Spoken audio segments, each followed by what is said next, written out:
ایک ایسے برتن کو بھر دے جس کی لمبائی چوڑائی گہرائی ہر ایک 3.5 بالش، جو ابھی میں نے آپ کو بیان کیا کہ لمبائی ہو چوڑائی ہو، ٹھیک ہے، گہرائی ہو، اس کی کتنی بالش ہو؟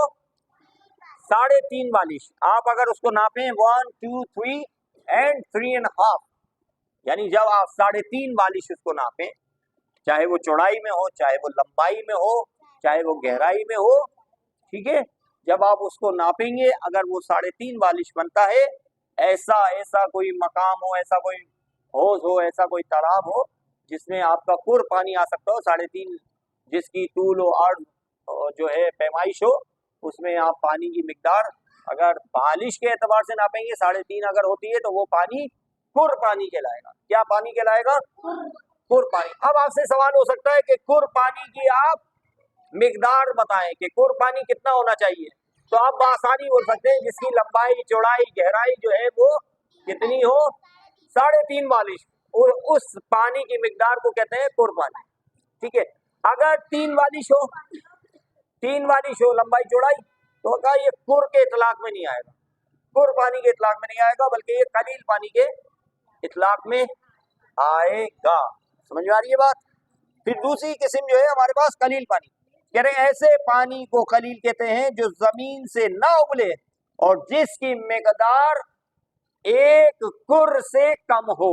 مثال کے طور پہ آپ کہیں جا رہے ہیں اور آپ نے دیکھا کہ پانی جو ہے زمین پہ بہت سارا موجود ہے، اب وہ کسی بھی اعتبار سے پانی رکا ہوا ہے، ٹھیک ہے، اب وہ کر کی مقدار سے کیا ہے؟ کم ہے، تو وہ پانی کیا کہلائے گا؟ قلیل پانی.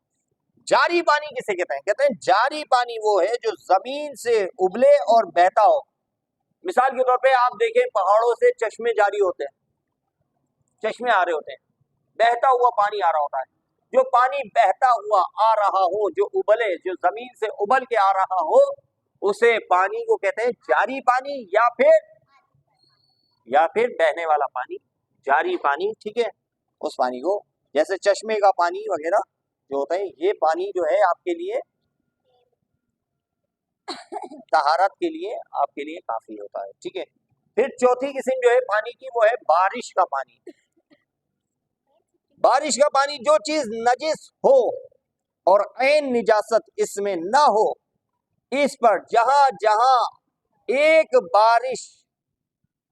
بار بارش ہو جائے تو وہ پاک ہو جاتی ہے. مثال کے طور پر آپ کی چھت ہے اور آپ کی چھت پہ ہے کارپیٹ.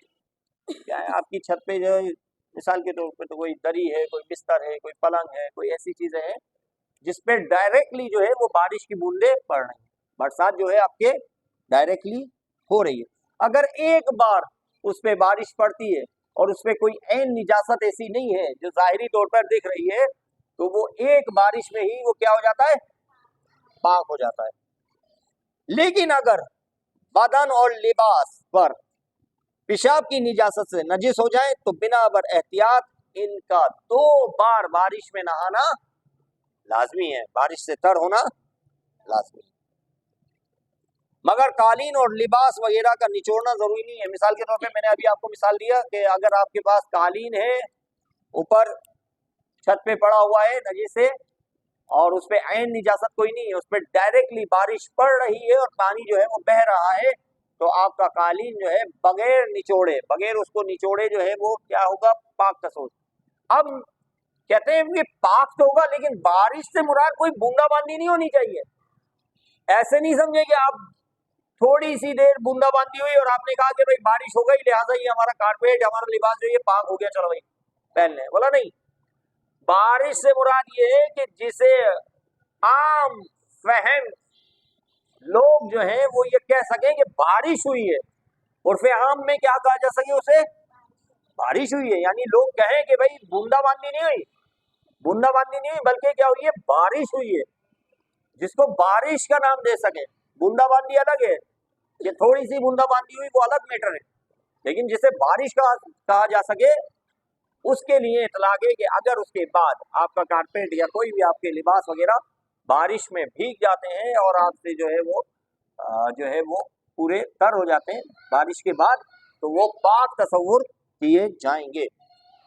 پانچویں قسم جو ہے وہ ہے کنویں کا پانی، یعنی ایک ایسے کنویں کا پانی جو زمین سے ابلتا ہو، اگرچہ اس کی مقدار ایک کڑ سے کم ہو، نجاست پڑنے سے اس وقت تک نجس نہیں ہوگا جب تک اس نجاست سے اس کنویں کے پانی کی رنگ، بو اور ذائقہ تبدیل نہ ہو جائے۔ مثال کے طور پہ ایک کنواں ہے، کنواں پہلے کے دور میں کیا ہوتے تھے؟ کنویں ہوتے تھے۔ کنویں سمجھتے ہیں آپ لوگ؟